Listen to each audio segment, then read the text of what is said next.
नमस्कार स्टूडेंट, ये हमारा प्रैक्टिस क्वेश्चन को लेकर पार्ट थर्ड है। Nursing entrance exam, paramedical entrance exam, पर फार्मेसी एंट्रेंस एग्जाम को लेकर, ठीक है ना। अगर आपने पार्ट फर्स्ट और सेकंड नहीं देखा है तो नीचे डिस्क्रिप्शन में लिंक दिए हुए हैं उनके, आप जाकर उनको देख सकते हैं। और चैनल को अगर सब्सक्राइब नहीं किया है तो सब्सक्राइब कर लीजिए, क्योंकि रोजाना आपको इस प्रकार के वीडियो मिलते रहेंगे टाइम टू टाइम। और आपके पास खुद टाइम बहुत कम है, 3-4 महीने बचे हुए हैं आपके एंट्रेंस एग्जाम को। चाहे आपका बीएस नर्सिंग का एंट्रेंस एग्जाम हो, या फिर पैरामेडिकल का एंट्रेंस एग्जाम हो, या फिर फार्मेसी का एंट्रेंस एग्जाम, बहुत कम टाइम बचा है और आपका ये एंट्रेंस एग्जाम टाइम आने वाला है। सो स्टूडेंट देख लीजिए एक बार अपने मोबाइल में कि सब्सक्राइबर तो हो रहा है ना, ताकि आपको रोजाना इस प्रकार की वीडियो मिलती रहे, आपकी प्रैक्टिस अच्छी हो सके, जिससे आपके अच्छे मार्क्स आ सके और जिससे आपको अच्छा कॉलेज मिल सके, ठीक है ना। तो देख लीजिए थोड़ा सा। चलिए अब हम शुरू करते हैं पार्ट थर्ड को, जिसमें हम प्रैक्टिस करेंगे एंट्रेंस एग्जाम क्वेश्चंस की, जो कि बेनिफिट रहेगा आपके बीएस नर्सिंग एंट्रेंस एग्जाम के लिए और पैरामेडिकल एंट्रेंस एग्जाम के लिए। देखते हैं। क्वेश्चन है हमारा स्टूडेंट कि चंद्रमा पर कोई अंतरिक्ष यात्री नली की सहायता से नींबू का शरबत नहीं पी सकता, क्या कारण है? ऑप्शन है आपके पास, चंद्रमा पर घनत्व के कारण त्वरण कम है। ऑप्शन बी, चंद्रमा पर कोई वायुमंडल नहीं है। ऑप्शन सी, चंद्रमा पर नींबू के शरबत का त्वरित वाष्पीकरण हो जाता है। या फिर इनमें से कोई नहीं। बताइए स्टूडेंट, इसका राइट ऑप्शन क्या हो सकता है? आई होप स्टूडेंट आपने वन ऑप्शन सेलेक्ट कर लिया होगा। आपको वन ऑप्शन सेलेक्ट करना है अपने माइंड में, चाहे वो गलत हो या फिर सही हो, क्योंकि इससे आपकी प्रैक्टिस अच्छी होगी। और फिर पूरे क्वेश्चन सॉल्व होने के बाद आपको कंपेयर करना है कि कितने क्वेश्चन सही थे हमारे और कितने क्वेश्चन गलत थे। इससे आपको मालूम लग जाएगा कि हम कितने गहरे पानी में हैं नॉलेज के मामले में, ठीक है।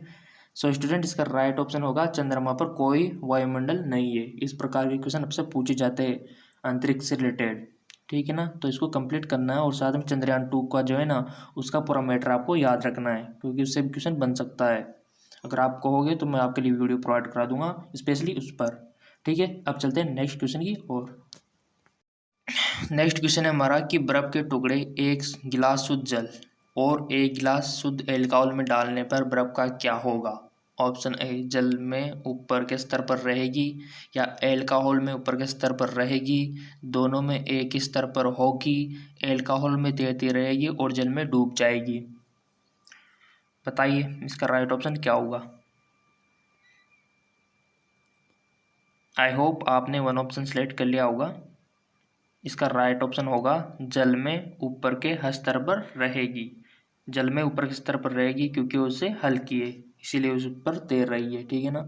अब आप में से बहुत सारे स्टूडेंट सोच रहे होंगे कि यहाँ पर कौन सी नॉलेज काम में आ रही है। तो यहाँ पर जो नॉलेज काम में आ रही है वो आ रही है डेंसिटी, यानी कि घनत्व वाली। अगर आपको डेंसिटी के बारे में मालूम होगा तो आप इजीली इसको सोल्व कर पाओगे। डेंसिटी होती है हमारी मास अपॉन वॉल्यूम, यानी कि द्रव्यमान के तो इक्वल होती है, but mass divided by volume, ये हमारी डेंसिटी हो गई, ठीक है ना। थोड़ा सा एक्सप्लेन कर देता हूँ ताकि वो अच्छे से समझ में आ जाए। जैसा कि स्टूडेंट आप स्क्रीन पे देख पा रहे हो, यहाँ दिया हुआ है density is equal to M upon V, यानी कि द्रव्यमान बट्टा वॉल्यूम।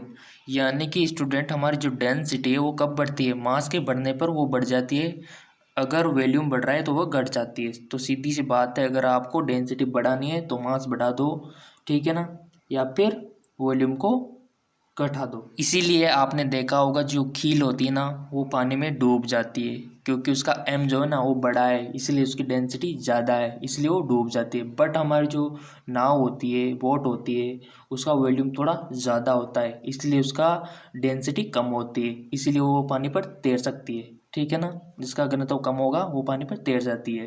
तो यही फंडा यहाँ क्लियर हुआ था हमारा एल्कोहल में और जल के ऊपर बर्फ को तैराने को लेकर, ठीक है। अब चलते हैं नेक्स्ट क्वेश्चन की ओर।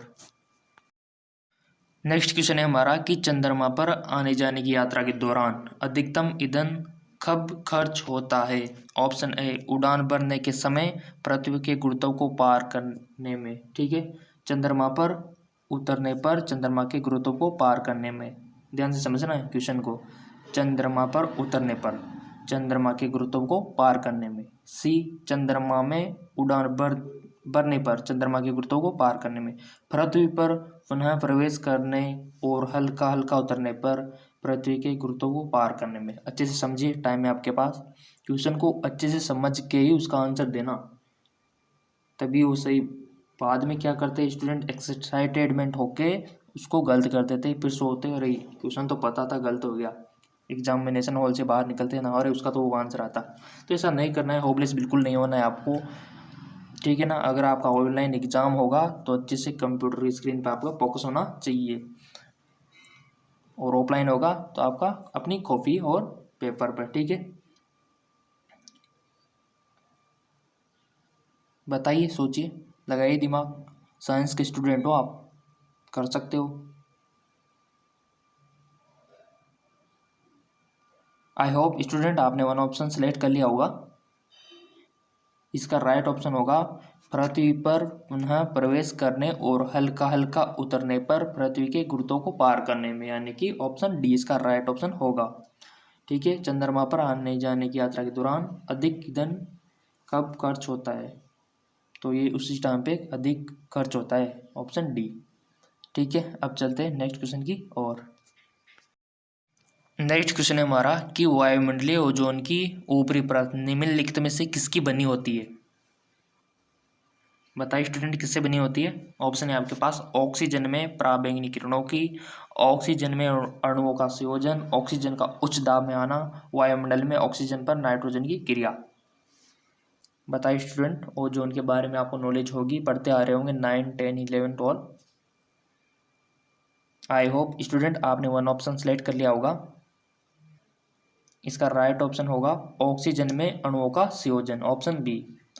यानी कि ये किससे बनी हुई होती है, ऑक्सीजन होता है ना हमारा, उसमें अणुओं का संयोजन होता है। और बेसिकली ये जो ओजोन परत है, ये आपको पता हुआ होना चाहिए कि पराबैंगनी किरणें आती है ना सूर्य से, उससे 95 तक हमको सेफ्टी प्रोवाइड कराती है, यानी कि उनको रोक लेती है वहाँ पर, और इसी से जीवन संभव है पृथ्वी पर, ओजोन परत से, ठीक है ना। तो इसमें इसके क्षरण होने से, इसके क्षय होने से इसका बचाव करें। अगर ओजोन परत नष्ट हो गई तो समझो पृथ्वी का जीवन भी नष्ट हो जाएगा, ये छोटी मोटी परत नहीं है, ठीक है। अब चलते हैं नेक्स्ट क्वेश्चन की ओर। नेक्स्ट क्वेश्चन है हमारा, न्यूक्लियर रिएक्टर में न्यूट्रॉन को किससे अवमंदित किया जाता है। मोस्ट इंपोर्टेंट क्वेश्चन, इस प्रकार के क्वेश्चन अक्सर पूछे जाते हैं हर बार। और जो हमारा नाभिकीय विखंडन है और नाभिकीय संलयन है, इन सभी के कंसेप्ट क्लियर रखना है आपको, ठीक है ना। अगर आप कमेंट करोगे तो उनके बारे में मैं वीडियो प्रोवाइड करा दूंगा। अब आप बोलेंगे स्टूडेंट कि ये न्यूक्लियर रिएक्टर के बारे में कुछ बताइए, तो मैंने बहुत सारा समझा दिया आपको फर्स्ट पार्ट और सेकंड में अच्छी तरह से, नीचे डिस्क्रिप्शन में लिंक दिया हुआ है, इस वीडियो के बाद उनको भी जरूर देखें, ताकि आपको इन नाभिकीय रिएक्टर परमाणु भट्टी अच्छे से समझ में आ जाए। उसमें अच्छे से मैंने उसको एक्सप्लेन किया है, ठीक है ना। उसके पूरे पार्ट बताए, उसका पूरा फंक्शन भी बताए हुए हैं। अगर दोबारा चर्चा करूँगा तो ये वीडियो बहुत लंबा हो जाएगा, तो इसलिए नीचे डिस्क्रिप्शन में लिंक दिया हुआ है, वहाँ जाकर इसको अच्छे से समझ लेना, ठीक है। यहाँ पर हम जो इसका आंसर देने का प्रयत्न करते हैं कि न्यूक्लियर रिएक्टर में न्यूट्रॉन को किससे अवमंदित किया जाता है। आपके पास 4 ऑप्शन है, आपको वन ऑप्शन सेलेक्ट करना है कि इसका राइट ऑप्शन क्या हो सकता है। आई होप स्टूडेंट आपने वन ऑप्शन सेलेक्ट कर लिया होगा। इसका राइट ऑप्शन होगा मॉडरेटर, ऑप्शन बी, ठीक है ना। इसके थ्रू न्यूट्रॉन को क्या किया जाता है, अवमंदित किया जाता है। और यहाँ पर जो अदर चीज़ें आपको दिखाई दे रही है, नियंत्रक छड़, शीतलक प्रणाली, विखंडनीय पदार्थ, इन सब का भी पक्शन होता है। और ये पक्शन आपको पता हुआ होना चाहिए, क्योंकि क्वेश्चन इनमें से भी तो बन सकता है ना, इन 3 को इग्नोर क्यों करें। सो स्टूडेंट पार्ट फर्स्ट और सेकंड को देख लीजिए, आपका सब क्लियर हो जाएगा न्यूक्लियर रिएक्टर से रिलेटेड प्रॉब्लम, ठीक है। अब चलते हैं नेक्स्ट क्वेश्चन की ओर। नेक्स्ट क्वेश्चन है हमारा कि निम्नलिखित में से वह कंपनी कौन सी है जिसने ट्रांजिस्टर रेडियो का आविष्कार किया था। ये जनरल नॉलेज से रिलेटेड क्वेश्चन है और डायरेक्ट क्वेश्चन है। अगर आपने कुछ पढ़ा होगा, समझा होगा, तो आप इसको कहीं पर भी न्यूज में पढ़ा हो तो इसको कर सकते हो, ठीक है ना। ऑप्शन है सोनी, ग्रेडिंग, पैनासोनिक, टेलस्ट्रा। बताइए स्टूडेंट, इसका राइट ऑप्शन क्या हो सकता है।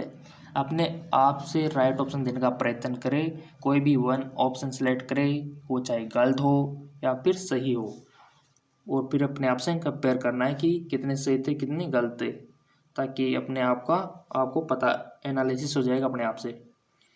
सो स्टूडेंट जितना हो सके मेहनत कीजिए, ये इंट्रेंस एग्ज़ाम एक बार आप पास कर लिया तो आगे कोई दिक्कत आने वाली बात नहीं है। बस अभी तो आपको पढ़ना है, जितना हो सके पढ़िए, जितना हो सके मेहनत कीजिए। इससे क्या होगा, आपको कॉलेज मिल जाएगा। कॉलेज मिलने के बाद कोई दिक्कत नहीं, आपका मन नहीं भी पढ़ने को करेगा तो वहाँ पर कोई प्रॉब्लम वाली बात नहीं है। बट यहाँ पर तो आपको पूरा 100% देना है अपना, जितना हो सके, क्योंकि आपको बाद में याद आएगी। मैं बोल रहा हूँ ना कि शायद हम पढ़ लेते कॉलेज, अच्छा कॉलेज मिल जाता। अच्छा कॉलेज मतलब अच्छा प्लेसमेंट, अच्छा जॉब, ठीक है ना, समझ गए होंगे आप। बताइए स्टूडेंट, इसका राइट ऑप्शन क्या होगा। आई होप स्टूडेंट आपने वन ऑप्शन सेलेक्ट कर लिया होगा। इसका राइट ऑप्शन होगा सोनी, यानी कि ऑप्शन ए हमारा राइट ऑप्शन हो जाएगा, सोनी ऑप्शन ए। अब चलते हैं नेक्स्ट क्वेश्चन की ओर। नेक्स्ट क्वेश्चन है हमारा कि डीजल इंजन में ईंधन को ज्वलित करने के लिए आवश्यक उच्च तापमान किसके द्वारा प्राप्त किया जाता है। आपके सामने 4 ऑप्शन है। ऑप्शन ए एग्जॉस्ट से ऊष्मा का उपयोग करके, ऑप्शन बी बैटरी द्वारा, ऑप्शन सी सिलेंडरों में वायु को संपीड़ित करके, ऑप्शन डी बिजली की चिंगारी द्वारा। डीजल इंजन में ईंधन को जलाने के लिए आवश्यक उच्च तापमान किसके द्वारा प्राप्त किया जाता है। बताइए स्टूडेंट, इसका राइट ऑप्शन क्या हो सकता है। आई होप स्टूडेंट आपने वन ऑप्शन सेलेक्ट कर लिया होगा। इसका राइट ऑप्शन होगा सिलेंडरों में वायु को संपीड़ित करके, ठीक है ना। जनरल नॉलेज से रिलेटेड क्वेश्चन है और ज़्यादातर जनरल नॉलेज 5 ही क्वेश्चन पूछे जाएंगे और बाकी के आपके 11th और 12th का जो सिलेबस है ना उसके अकॉर्डिंग पूछे जाएंगे, जिसकी हम प्रैक्टिस कर रहे हैं मल्टीपल चॉइस क्वेश्चंस। और हम चैप्टर भी देखेंगे अंदर कि उनसे किस प्रकार क्वेश्चन बन सकते हैं। अभी तो बहुत कुछ करना है ना हमें, क्योंकि अच्छे नंबर गेन करने हैं। हमारा टारगेट अच्छे नंबर गेन करके अच्छा कॉलेज प्राप्त करना, ताकि उससे अच्छा प्लेसमेंट जॉब मिल सके, ठीक है। तो अच्छा करेंगे तो अच्छा पाएंगे, अच्छा पाएंगे तो अच्छा हमारे साथ होगा, ठीक है। अब चलते हैं नेक्स्ट क्वेश्चन की ओर। नेक्स्ट क्वेश्चन है हमारा कि निम्नलिखित में से कौन सी ग्रीन हाउस गैस है। बहुत इंपॉर्टेंट क्वेश्चन है, इन्वायरमेंट से रिलेटेड जो है, ठीक है। आपके सामने 4 ऑप्शन दिए हुए हैं, ऑक्सीजन गैस, नाइट्रोजन गैस, या फिर कार्बन डाइऑक्साइड गैस, या फिर ऑप्शन डी ओजोन। अच्छे से सोच समझ के इसका आंसर देना है, एक्साइटेडमेंट होने की कोई भी जरूरत नहीं है। बताइए स्टूडेंट, इसका राइट ऑप्शन क्या हो सकता है। आई होप स्टूडेंट आपने वन ऑप्शन सेलेक्ट कर लिया होगा। इसका राइट ऑप्शन होगा कार्बन डाइऑक्साइड, जो है हमारे ग्रीन हाउस गैस है। और स्टूडेंट जितना हो सके ग्रीन हाउस के बारे में पढ़िए, आपके 10th में भी इसके बारे में दिया हुआ है और 12th में भी है, तो एक बार उनको रिवाइज कर लीजिए ग्रीन हाउस के बारे में। और आपके जो नोट्स लिखाए होंगे ना उनको भी पढ़ लीजिए, ठीक है। और MCQ तो मैं करा रहा हूँ। और रही बात की फिजिक्स केमिस्ट्री, इनके अलग अलग से भी अभी मैं प्रैक्टिस क्वेश्चन कराऊंगा आपके, फिजिक्स के अलग से, बायो के अलग से, और केमिस्ट्री के अलग से, इन सभी के, ताकि आपका अच्छा कॉम्बिनेशन बैठ सके सभी से, ठीक है ना। टेंशन लेने की बिल्कुल भी जरूरत नहीं है। और ओल्ड क्वेश्चन पेपर जितना हो सके मैं सोल्व कराऊंगा इसी चैनल पर। अगर आपने सब्सक्राइब नहीं किया है तो सब्सक्राइब कर लीजिए, ताकि आपको जो पुराने पेपर है ना उसका भी सॉल्यूशन मिल सके। और बहुत सारे क्वेश्चन ऐसे होते हैं जो पुराने पेपर में से रिपीटेड हो जाते हैं, ऑलमोस्ट 3-4 क्वेश्चन तो रिपीट होते ही होते हैं। तो हम ओल्ड क्वेश्चन पेपर भी सॉल्व करेंगे, ताकि हमारा नॉलेज बढ़ सके इंट्रेंस एग्जाम को लेकर, चाहे वो BS नर्सिंग का एंट्रेंस एग्जाम हो, या फिर पैरामेडिकल का हो, या फिर फार्मेसी का हो, सभी के लिए इम्पोर्टेंट है। अब चलते हैं नेक्स्ट क्वेश्चन की ओर। नेक्स्ट क्वेश्चन है हमारा कि निम्नलिखित में से किसी तत्व की सापेक्ष परमाणु संहति कौन सी है जो परमाणुओं से बनी है, जिनमें प्रत्येक में 17 प्रोटॉन, 18 न्यूट्रॉन और 17 इलेक्ट्रॉन होते हैं। साइंस के स्टूडेंट तो जानते होंगे आप, एटॉम क्या होता है, तत्व क्या होता है, यौगिक क्या होता है, मिश्रण क्या होता है। ये छोटी छोटी बातें जो कि आपको पता हुआ होना चाहिए, इन सभी में बहुत बड़ा डिफरेंस है, ठीक है ना। एटॉम तो आप जानते हैं ना, पदार्थ की सबसे छोटी इकाई क्या होती है, एटॉम होती है। जैसे कोई भी एप्पल हो गया, उनको आप काटते चले जाओ, काटते चले जाओ, कब तक काटोगे, एक स्टेज ऐसी आएगी तब इम्पॉसिबल होगा उस चीज़ को काटना, तो हमारा क्या हो जाएगा, एटॉम, परमाणु हो जाएगा, ठीक है ना। इस प्रकार तत्व, यौगिक, मिश्रण आपको पता ही होगा। सो स्टूडेंट यहाँ पर आंसर देने का प्रयत्न करें कि निम्नलिखित में से किसी तत्व के सापेक्ष परमाणु संहति कौन सी है जो परमाणु से बनी है। जिसमें प्रत्येक में 17 प्रोटॉन है, 18 न्यूट्रॉन है और 17 इलेक्ट्रॉन है। ऑप्शन है 52, 35, 18, 17। बताइए स्टूडेंट्स का राइट ऑप्शन क्या हो सकता है। सो स्टूडेंट इसका राइट ऑप्शन होगा 35 यानी कि ऑप्शन बी। 17 प्रोटॉन, 18 न्यूट्रॉन और 17 इलेक्ट्रॉन होते हैं। बहुत इजी क्वेश्चन है। अब चलते हैं नेक्स्ट क्वेश्चन की ओर। नेक्स्ट क्वेश्चन है हमारा कि निम्नलिखित में से किसका प्रयोग प्रशीतन में किया जाता है, यानी कि ठंडक में किया जाता है, फ्रिजरेटर में किया जाता है, रेफ्रिजरेटर में किया जाता है। पता है स्टूडेंट इसका राइट ऑप्शन क्या हो सकता है। ऑप्शन है सल्फर डाइऑक्साइड, क्लोरीन, फ्रीऑन या फिर फोस्फिन। आई होप स्टूडेंट आपने वन ऑप्शन सेलेक्ट कर लिया होगा। इसका जो राइट ऑप्शन होगा वो होगा फ्रीऑन, यानी कि फ्रीऑन का प्रयोग प्रशीतन में किया जाता है। आपने पढ़ा भी होगा 11th और 12th में, और ये जनरल नॉलेज है, बेसिकली 10th लेवल का क्वेश्चन है, ठीक है ना। क्वेश्चन कहीं से भी बन सकता है और आप टेंशन बिल्कुल भी ना लें। ओल्ड क्वेश्चन पेपर जितने हो सकेंगे मैं इसी चैनल पर अवेलेबल करा दूंगा आपको। अगर आपने सब्सक्राइब नहीं कर रखा है तो एक बार देख लीजिए कि सब्सक्राइबर वाला बटन जो है वो ब्लैक तो है ना, अगर लाल हो रहा हो तो ब्लैक कर दो उसको, ठीक है ना। और बेल आइकन पर जरूर प्रेस करना। स्टूडेंट क्या करते हैं सब्सक्राइब करके छोड़ देते हैं, तो ऐसे में उनको नोटिफिकेशन नहीं मिल पाता। बेल आइकन पर प्रेस करना भी जरूरी है, तभी आपको मैसेज की तरह नोटिफिकेशन अवेलेबल हो जाएगा जब भी कोई भी नया वीडियो आएगा ओल्ड क्वेश्चन पेपर को लेकर, या फिर BS नर्सिंग रिलेटेड कोई भी इंफॉर्मेशन हो गई, पैरामेडिकल से रिलेटेड हो गई, ठीक है ना। तो आपको इस प्रकार से कर लेना है। और हाँ, मैं उन स्टूडेंटों से कहना चाहूँगा जिन्होंने पार्ट फर्स्ट और सेकंड नहीं देखा है तो नीचे डिस्क्रिप्शन में लिंक दिया हुआ है उनका, उनको भी देख लीजिए आपकी प्रैक्टिस के लिए। जितनी आपकी प्रैक्टिस अच्छी होगी उतने आपको एक्सपीरियंस होगा कि हम किस प्रकार से वहाँ पर करना है, क्योंकि बहुत सारे स्टूडेंटों को पता ही नहीं होता है कि किस प्रकार के क्वेश्चन आएंगे, क्या आएंगे। चले जाते हैं एग्ज़ाम देने, फिर वहाँ पर देखते रहते हैं इधर उधर कि क्या करना है, कुछ समझ नहीं आ रहा। तो इस प्रकार से नहीं होना चाहिए। आपकी प्रिपरेशन बहुत अच्छी होनी चाहिए। जितनी हो सके मेहनत करो स्टूडेंट, जितना अच्छा हो सके। मैंने खुद मैं MBBS वालों के साथ रहा हूँ एक साल, मेरा एक्सपीरियंस रहा है। उन्होंने जब नेट लेवल जो PMT का पेपर होता है उनमें उन्होंने इतनी मेहनत की है, पूछो मत तो कितने, मैं बता नहीं सकता कितनी मेहनत की है। बट MBBS में सिलेक्शन होने के बाद वो मेहनत ही नहीं करते, पढ़ते ही नहीं है बिल्कुल। बट क्या फ़र्क पड़ता है, सिलेक्शन तो हो गया। तो इस प्रकार आपको भी थोड़ा सा ध्यान रखना है। सो स्टूडेंट आप भी जितना हो सके इसी टाइम पर आपका पढ़ने का टाइम है, और यही मेहनत आपके रंग लाएगी पूरी ज़िंदगी में, ठीक है ना। जितना हो सके अभी मेहनत कीजिए, अच्छे नंबर गेन कीजिए। कॉलेज मिलने के बाद आप मेहनत करो या ना करो कोई फ़र्क नहीं पड़ता, बस एंजॉय करो कॉलेज मिलने के बाद तो। बट अभी तो आपको सिर्फ पढ़ना है।